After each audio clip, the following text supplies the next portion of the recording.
अक्सर हम अपने जीवन में ये देखते हैं कि तनाव तनाव चारों तरफ तनाव तनाव आखिर क्यों होता है, किससे होता है और ये तनाव देता कौन है। इस विषय पर जरा गंभीरता से अगर विचार किया जाए तो बात अपने आप स्पष्ट हो जाती है।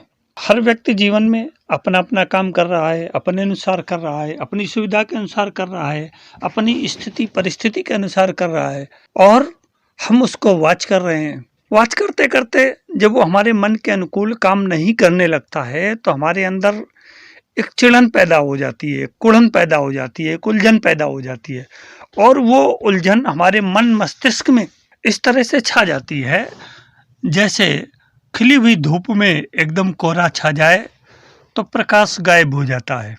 जब प्रकाश गायब हो जाएगा तो कोहरे का असर चारों तरफ दिखाई पड़ने लगेगा और हमारे सामने कोई विकल्प नहीं रह जाएगा। इसी तरह से दूसरों के किए हुए कार्य, दूसरों के द्वारा संपादित किए हुए विचार, दूसरों के द्वारा किए जाने वाले अपना कर्तव्य, धर्म, सेवा या जो कुछ भी कह लीजिए जो हमारी रुचि के अनुसार नहीं है, से हम अपने आप को डिजर्ट कर लेते हैं, अपने आप को एकदम रेगिस्तान बना लेते हैं।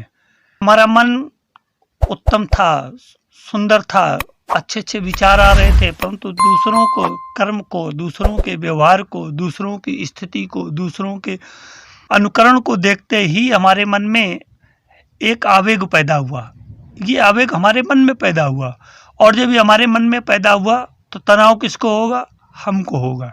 हमने इस तनाव के पीछे जाकर के ये सोचने का प्रयास नहीं किया कि जो दूसरा व्यक्ति काम कर रहा है या व्यवहार कर रहा है या बोल रहा है या खा रहा है, चल रहा है, फिर रहा है, भी उसके जीवन का जो भी कार्य संपादित हो रहा है वो उसकी स्थिति परिस्थिति के अनुसार है, न कि हमारे अनुसार है।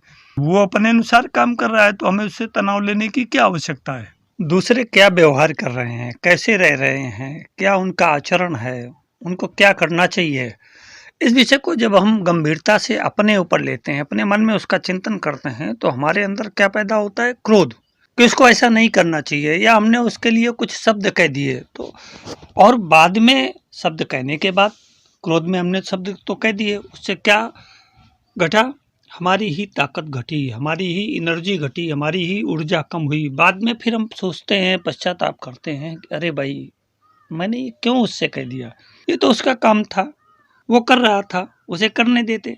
अरे भाई यहाँ सोचने की बात है, वो अपना काम कर रहा है तो वो अपने काम में मस्त है, उसको किसी की चिंता नहीं, किसी की परवाह नहीं, कौन इससे हर्ट होगा, कौन इसका लाभ लेगा, कि ये उपयुक्त है कि नहीं है। तो जब वो नहीं सोच रहा है तो हम उसके प्रति सोचने का भाव क्यों रखें? और जब सोचने का भाव अगर हम रखेंगे जबरन अपने मन में उस चीज़ को हम बार बार रिपीट करेंगे तो हमारे अंदर गुस्सा पैदा होगा, तनाव पैदा होगा और जब गुस्सा और तनाव पैदा होगा ये हमारे मन में पैदा होता है और ये हमारा जो मेंटल स्टेटस है, जो मेंटल बॉडी है, इसका असर किस पर जाता है? पूरे शरीर पर जाता है, फिजियोलॉजी पर जाता है। और जब शरीर पर जाएगा तो क्या होगा? हमारा हार्ट बीट बढ़ेगी, हमारा बीपी बढ़ेगा, हमारे अंदर स्ट्रेस पैदा हो जाएगा, एंग्जाइटी आएगी। तो जब ये सारी चीज़ें हमारे शरीर में पैदा होने लगेंगी तो हमारा जीवन अस्त व्यस्त होने लगेगा और हम अपने को स्वयं अस्वस्थ कर लेंगे। तो जब हम इससे इतने हानियां हैं तो हम उसके विषय में सोचें ही क्यों? वो अपने काम में खुश है, हम अपनी स्थिति में खुश हैं, वो जो कर रहा है करने दीजिए। यदि हमारे अंदर क्षमता है, कैपेबिलिटी है कि हम उसको सुधार सकें तब तो कदम उठाएं या वो हमारी बात मानने को तैयार हो। अगर नहीं तैयार हो तो हम क्यों बेमतलब का टेंशन, एंग्जाइटी, स्ट्रेस अपने ऊपर लेते हैं।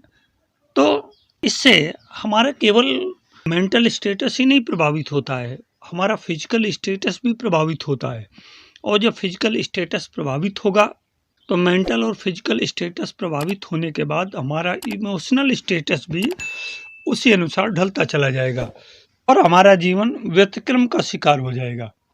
तनाव, स्ट्रेस, एंग्जाइटी बढ़ती चली जाएगी जो कहीं न कहीं आगे चल करके किसी रोग का कारण बन सकती है। रोग और व्याधियाँ जो हम मोल ले रहे हैं बेमतलब का, दांव पेंच खेल करके मन से, तो मन को शांत करें, मन को शांत करके इस टेंशन को, एंग्जाइटी को दूर करें। इसका केवल एक रास्ता है, मेडिटेशन, ध्यान। या अपने कामों के प्रति ध्यान रखें, अपने व्यवहार के प्रति ध्यान रखें, अपनी स्थिति पर ध्यान रखें।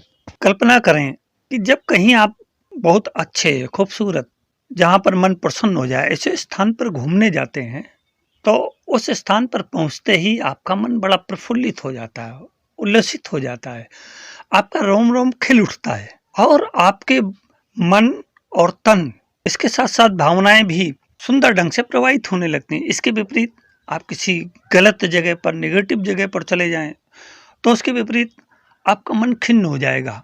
जब मन खिन्न होगा तो शरीर भी उसी अनुसार रिएक्ट करेगा, और जब शरीर रिएक्ट करेगा तो आपकी भावनाएं भी उसी अनुसार बदलती चली जाएंगी। तो आखिर हमारे मन ने सोचा और उसका असर पूरे शरीर पर आया, और जब शरीर पर आया तो समय भावनाएं चेंज हुई। तो इससे हुआ क्या, पहले तो हमारा मन इफेक्टेड हुआ, फिर हमारी बॉडी इफेक्टेड हुई, और इसके बाद हमारे रिश्ते इफेक्टेड हुए, और चौथी चीज ऐसी है जिसे वातावरण, हमारा वातावरण भी इससे इफेक्टेड हुआ। तो हम ऐसा काम क्यों करें, इस पर विचार करें कि हमें वो काम करना चाहिए जिससे हमारा तन, मन और भावनाएं, वातावरण, रिश्ते, ये सब सुंदर बने। तो सुंदर बनाने के लिए क्या करना है, केवल अपने मन को समझाना है कि ये तुम्हारे लिए नहीं है, या वो स्थिति जो बनी है वो किसी अन्य व्यक्ति के लिए, किसी अन्य परिस्थिति के लिए, किसी अन्य रिश्ते और पर्यावरण के लिए बनी है। हर चीज हर व्यक्ति के अनुकूल नहीं हो सकती है। इस संसार में जितने भी लोग हैं, सबकी व्यक्तित्व, सबका आचरण, सबका व्यवहार और सबकी मना स्थिति या शारीरिक स्थिति, भावनाएं एक जैसी नहीं हो सकती हैं। तो जब एक जैसी नहीं हो सकती हैं तो हम जबरन किसी के व्यवहार को, किसी की स्थिति को अपने ऊपर क्यों थोप रहे हैं।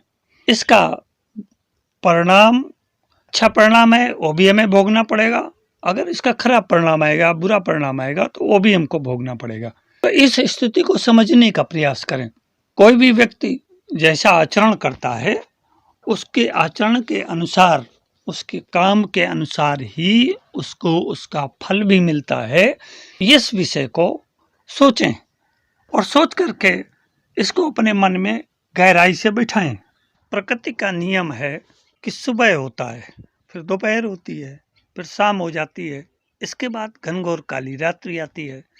तो जब घनघोर काली रात्रि आती है तो ये अगर मान लें कि रात्रि ही बनी रहेगी, नहीं, सुबह भी होगा, फिर दोपहर होगी, फिर शाम होगी, फिर रात्रि होगी। ये सृष्टि का क्रम अनवरत चलता रहता है। अगर हम अपने आप में, मन में डिप्रेशन लेंगे, स्ट्रेस लेंगे, तनाव लेंगे, तो ये मन में हमारी क्रम चलता रहता है, और जब मन में क्रम चलता रहेगा तो बॉडी पर इसका असर आएगा। हम रोगी होंगे, बीमार होंगे, अस्पतालों की तरफ भागेंगे। और इसके ठीक विपरीत जब हम इस चीज को यथार्थता में अनुभव कर लेते हैं कि नहीं, इस काली रात्रि के बाद सुबह भी होगा, दोपहर भी होगी, शाम भी होगा, फिर रात्रि होगी और फिर सुबह होगा, तो जब इस चीज को हम आत्मसात कर लेते हैं कि सृष्टि का क्रम है, ये चलता ही रहेगा, तो हमारे मन में इस बात को लेकर के न डिप्रेशन होगा, न एंग्जाइटी होगी, न तनाव होगा। जब हमारा मन स्वच्छ, निर्मल, पावन और पवित्र बना रहेगा तो निश्चित रूप से हमारे शरीर पर इसका कोई असर नहीं होगा, कोई बीमारी नहीं होगी, कोई रोग नहीं होगा, कोई व्याधियां नहीं होंगी। तो हम डॉक्टरों के, अस्पतालों के चक्कर नहीं लगाएंगे। यहाँ इसे समझ लेना है कि आत्मा प्योर है, निर्मल है, पावन है, पवित्र है, उसमें कोई द्वेष, विद्रोह या डिप्रेशन, एंग्जाइटी का, रोग व्याधियों का, आपत्तियों विपत्तियों का कोई स्थान नहीं है। सारा कुछ सोचा, समझा, किया, धरा सब हमारा ही है। तो जब हम ही इसके जनक हैं, हम ही इसके प्रणेता हैं, हम ही इसके ओरिजिनेटर हैं, हमारे ही ओरिजिन मन से ये सब कुछ संभव हुआ है, तो तनाव, बीमारी, एंग्जाइटी, रोग, आदियाँ, व्याधियाँ, विपत्तियाँ, ये इनका कटु अनुभव तो हमारे शरीर को होगा, हमारी स्थिति परिस्थिति को होगा। तो हम ऐसा आखिर क्यों करें? जिससे हम ऐसे झंझट में पड़े। तो मेरे प्यारे अध्यात्म प्रेमी जिज्ञासु मित्रों, ये बात तो केवल कहने की नहीं है, इसको समझना है कि मन के सोचने का तरीका अगर हमारा निगेटिव रहेगा तो जीवन में, शरीर में, स्थितियों में, परिस्थितियों में निगेटिविटी ही हावी होगी। जब हम पॉजिटिव रहेंगे तो हमारा जीवन भी पॉजिटिव बना रहेगा।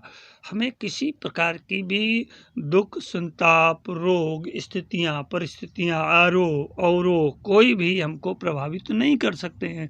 बस इतनी सी चीज को समझ लेने से ही जब हमारे सब कुछ अनुकूल हो जाता है तो इसको समझने का प्रयास करें, और समझने का प्रयास करके ही हम सुखी जीवन जी सकते हैं। ज्ञानी लोग कहते हैं सोच कर बोलो, परंतु परमात्मा ये नहीं कहता सोच कर बोलो, वो कहता है सोच कर सोचो। तो मेरे प्यारे मित्रों, क्रोध करेंगे, डिप्रेशन करेंगे तो उससे क्या पैदा होगा? तनाव पैदा होगा, स्ट्रेस आएगा, रोग आएंगे, तमाम आपत्तियां, संकट आएंगे, व्याधियां आएंगी। आत्मा तो प्योर है, इसमें रोग, व्याधियों, संकटों, आपत्तियों का कोई स्थान नहीं है। ये सब हमारा ही किया धरा है और ये हमारे मन ने किया है।